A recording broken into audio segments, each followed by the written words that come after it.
Day 2 of my Iceland adventure begins at Melane's campsite in Patreksfjordur.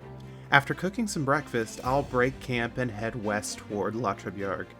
Then I'll backtrack to the Garðar BA 64 shipwreck in Suðurlóksdalur. Afterwards, I'll press on to the spectacular Dynjandi waterfall. Finally, I'll explore the beautiful Gljúfurárfoss waterfall before heading to my campsite for the night in Þingeyri.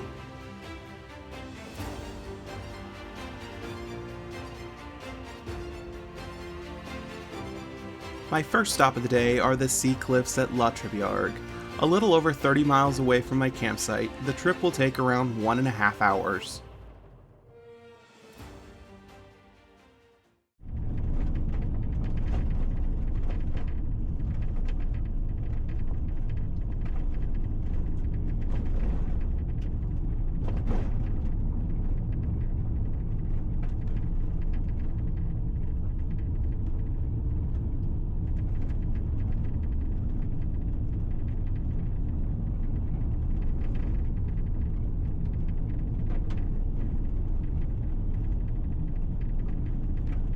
Alright, it is the morning of day 2.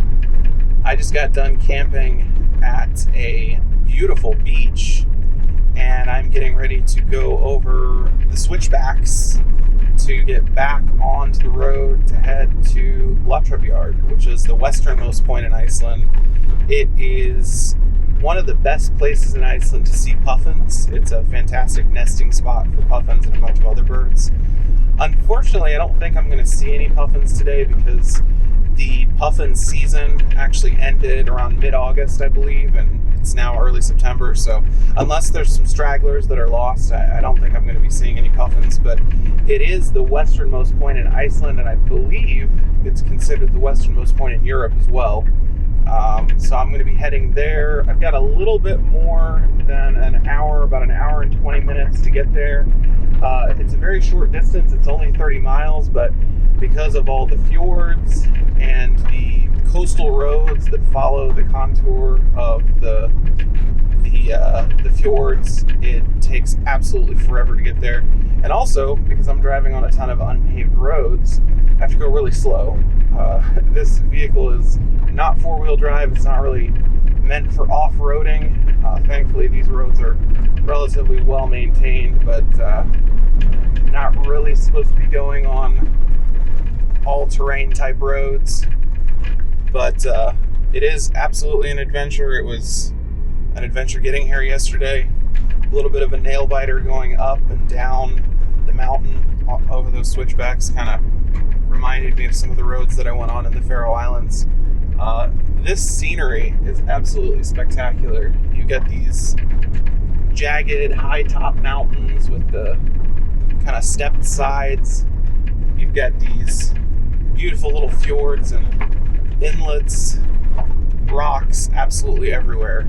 It is absolutely gorgeous, and when people say that Iceland looks like another planet, they're not kidding. This place looks like nowhere else I've ever been. Anyway, I'm going to check in a little while, and hopefully soon we'll be at Látrabjarg.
The drive to Látrabjarg is slow and arduous. The unpaved gravel roads and circuitous route make the journey longer than it should be. Despite the delays, the drive is absolutely beautiful, hugging the coastline most of the way there.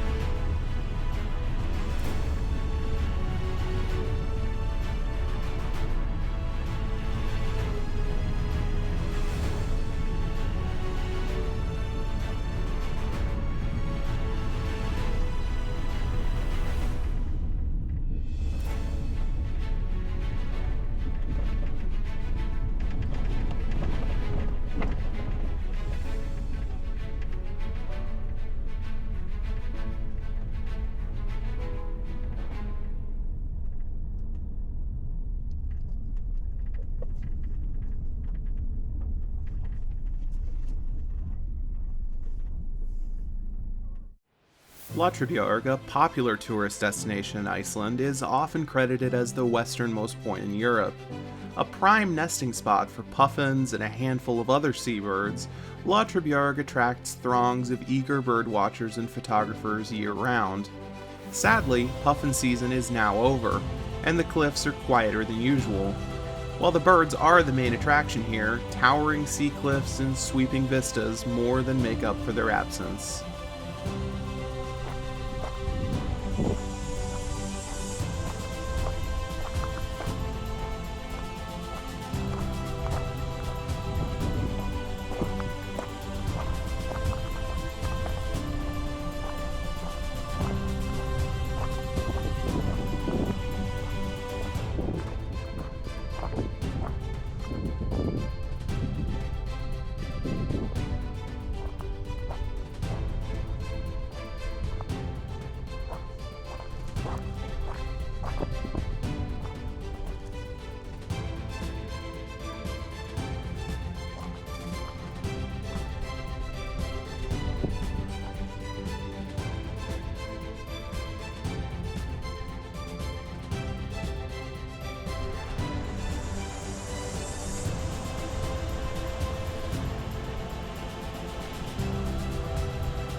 The views from atop Látrabjarg are simply incredible.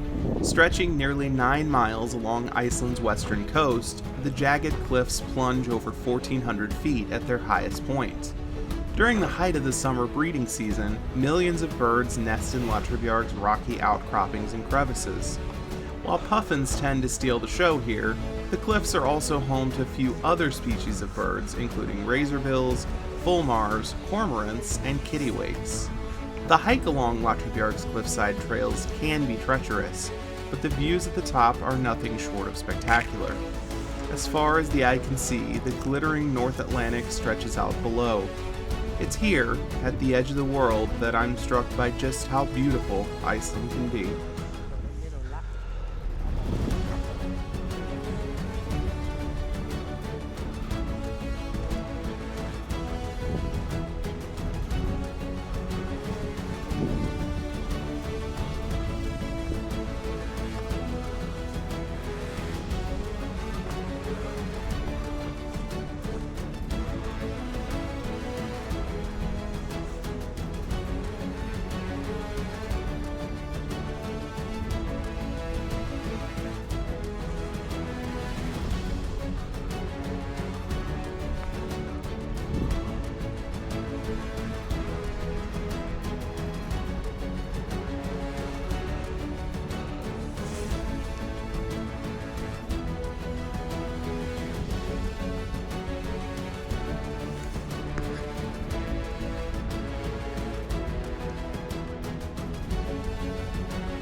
My next stop is the Garðar BA 64 shipwreck.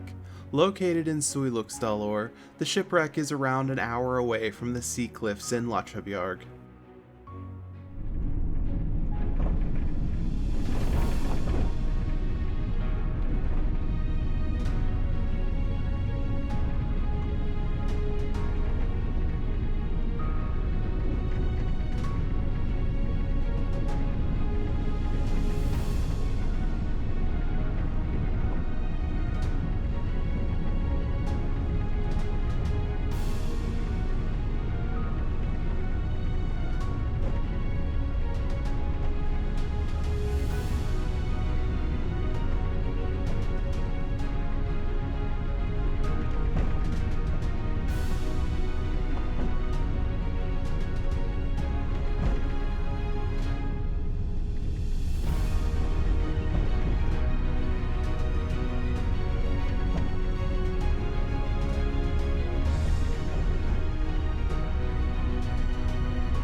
Located on the shoreline of Patreksfjord, the Garðar BA 64 shipwreck stands as a testament to Iceland's seafaring past. A former whaling and fishing boat, the ship is Iceland's oldest steel vessel. Built in Norway in 1912, the Garðar BA 64 began its life as a whaler, eventually being refitted for herring fishing. Brought to Iceland in 1950, the ship remained in service until 1981, when it was retired due to safety concerns. Now, the rusting hull of the once great ship sits silent, watching over the waters it once cut through.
Up next is the spectacular Dynjandi waterfall.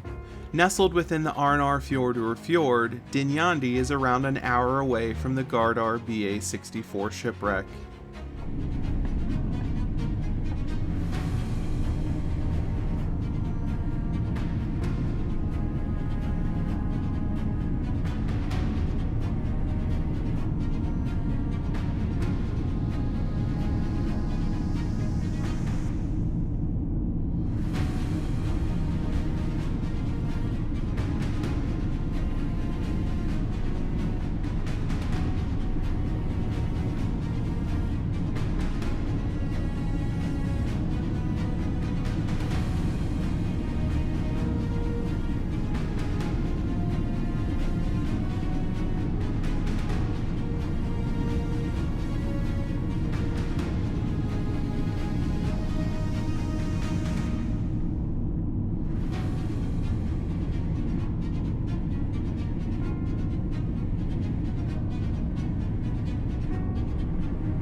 Located near the mouth of Arnarfjörður, Dynjandi is the largest waterfall in the Westfjords and a breathtaking sight to behold.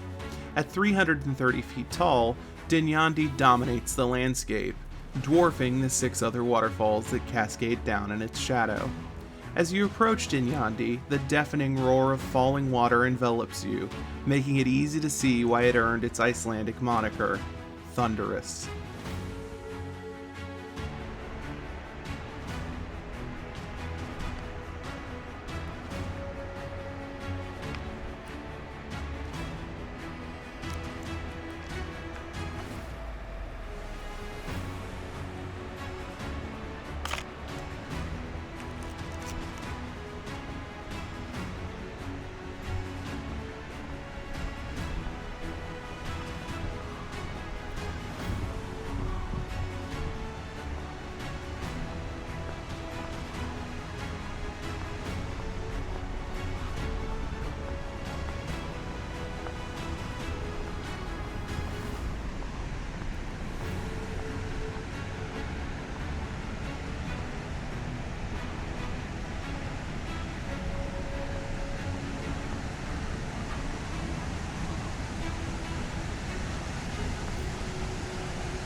The trek up to Dynjandi is less than a mile long, but the 300 feet of elevation gain makes it a slow trip. Thankfully, there are 6 beautiful waterfalls along the way to keep you company, and plenty of scenic overlooks to catch your breath. Up close, Dynjandi is even more massive and mesmerizing than expected, its frothy avalanche of water flowing elegantly down the mountain. Equally spectacular are the views of the fjord below. While the trip to the top is a bit taxing, the vast panorama afforded there is worth every step.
The next stop on my itinerary is Gljúfurárfoss waterfall.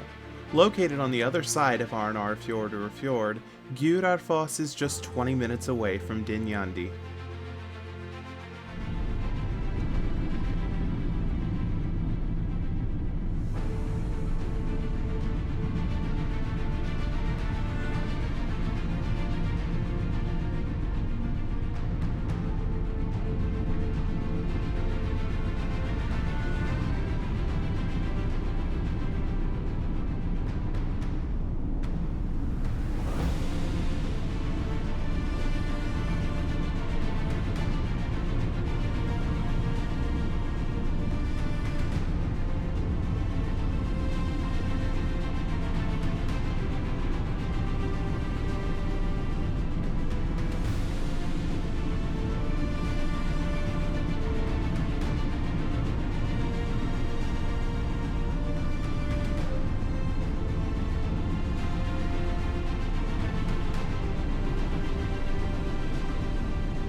Gljúfurárfoss waterfall isn't nearly as grand or impressive as Dynjandi, but it's still a lovely stop in its own right. Located off the beaten path, Gljúfurárfoss gets a tiny fraction of the visitors its bigger cousin across the fjord does. As a result, I had the entire waterfall to myself. While my stop there was brief, it was an excellent conclusion to an action-packed day.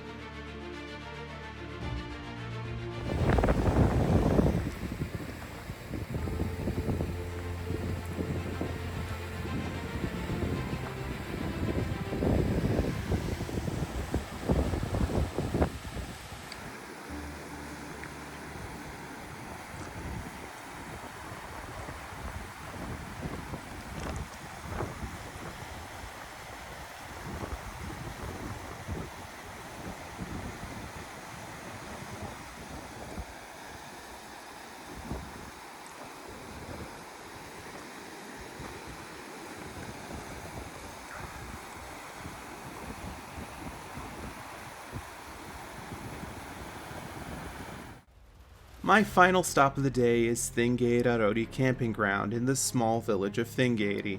The campground is located 16 miles away from Gljúfurárfoss waterfall, a trip of around 30 minutes.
My campground for tonight is located in the quaint village of Þingeyri, just steps away from the beautiful Dryafjord or fjord. Run by the local municipality, Þingeyraroddi Camping Ground sits peacefully in the shadow of looming Sandefell Mountain. Home to around 250 people, Þingeyri has a rich fishing history and is one of the oldest settlements in the Westfjords.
Þingeyraroddi Camping Ground offers a variety of amenities, including a community kitchen, shared bathrooms, and shower facilities. With easy access to the beach and discounted admission to the community swimming pool, it's easy to see why so many campers choose to stay here. With the summer tourist season coming to a close, campsites in the Westfjords are thinning out, leaving behind only a few hardy thrill seekers. My priority for tonight is setting up camp and cooking the freshly caught trout I bought at a local self-service stand. After that, I'll wander around the beach for a while before calling it an early night.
On the next episode.